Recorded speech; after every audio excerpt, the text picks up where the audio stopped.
So what is your answer to that, that why we are limiting the coin sales so Now, drastically? I see. How they think that, you know, so your question somebody is, wants to sell more right. coins.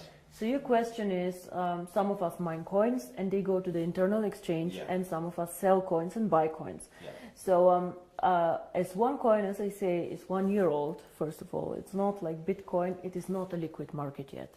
So it means that there might be a day where we have huge demand for coin sales or huge demand for coin buying. And this is why we as a company always say buying and selling the coin should never be a reason why you join. The coin actually needs to be used. So we need to have some time, and I say always it's 3 to 5 years until we really manage to have a usability and a liquid market where you can do unlimited sales and buying actually on the market. Until then, Kari, if you do not have limits, for example, what can happen is that one person with a huge sales order or huge buy order can distort the price a lot. And this is what happens to Bitcoin often. I don't know if you see all this going up, down in a very, very big amount. And this is called volatility, and we do not want to have a very big volatility for our coin. People do not understand how it can be that Bitcoin today is worth $500 and tomorrow only 400 within a day. This is very disturbing, and if you are a merchant who takes Bitcoin, you don't want to have this. Because you want to be sure that if you take a Bitcoin today, it will not be valued 20% or 30% less tomorrow. Of course, you're very happy if it's valued 30% more, but it goes both sides. Absolutely, yeah. So cryptocurrency is one of the riskiest assets actually out there.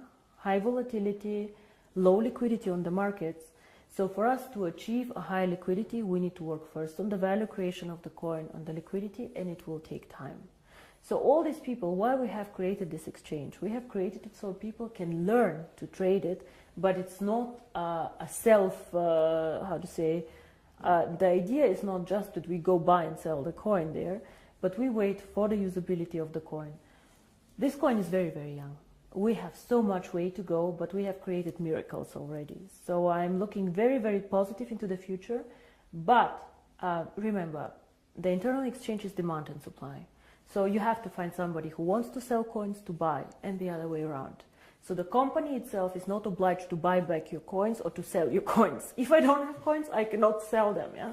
And as a company, we do not buy back the coins. So it's always you selling your coins to somebody else or somebody else buying from you. Don't forget also a bit the time differences. When China sleeps, you're awake, and so on. So sometimes, as I said, the market is not liquid and not efficient yet. And then the other question is, which relate to that, is that how is the value created?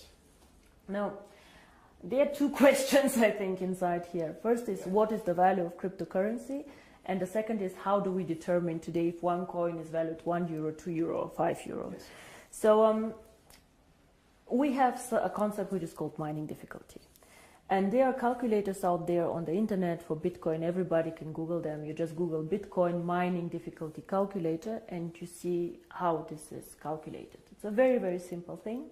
You calculate, one is electricity costs for the mining, and the second is computer power. So to mine a coin, you need obviously a computer to do some calculations and electricity to get the computer running. So depending on these two things, the mining difficulty grows or goes down. It goes both ways. It can go up, it can go down. The more miner join, however, the more people who want to mine, the higher the mining difficulty goes.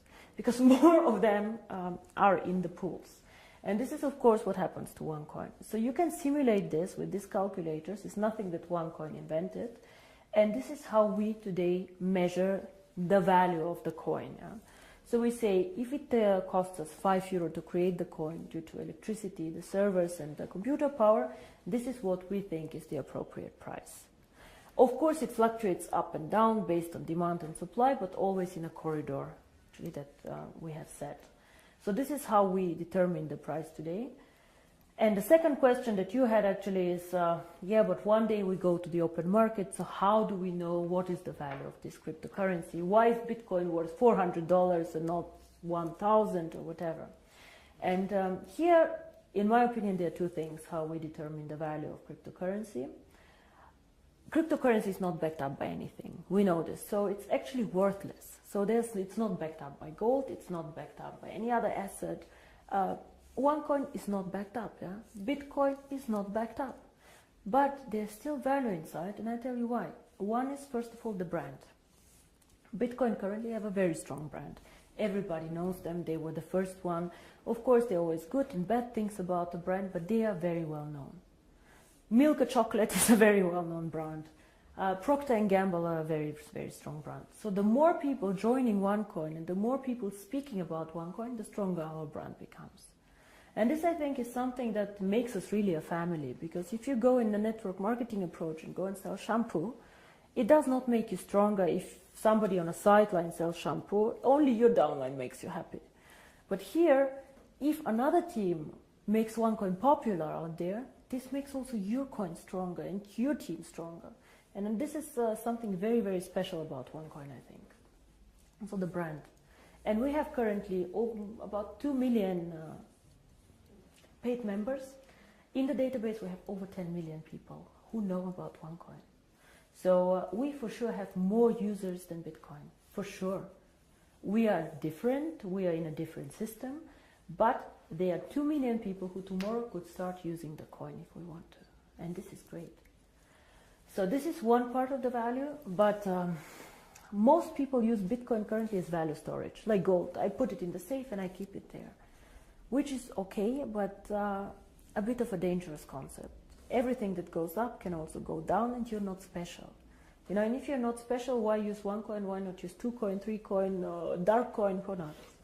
So we are probably one of, or probably the only company who focuses so much on usability of cryptocurrency. Why cryptocurrency? How can it change the world? And our 2 slogans are the future of payments or join the financial revolution. We believe that actually cryptocurrency can be a vehicle for money transfers. So for example, as you do Western Union transfers, you can use cryptocurrency to do a transfer. Fast, borderless payments. And there's a huge demand for this. 2 billion of people have no bank account. 2 billion. Of course, we cannot capture all of them. But again, if we capture only 10 million or 100 million people, it's a network. It grows so fast. We see what happened, you know. December 2014, I was sitting at my desk and I had a bet with Per Carlson, who is not here anymore, if we will manage to have 10,000 people. And we did a huge celebration with 10,000 people. Today we have 2 million after 12 months. It is incredible, and this is the network effect. The more people know about OneCoin, the more they will come and the stronger the brand.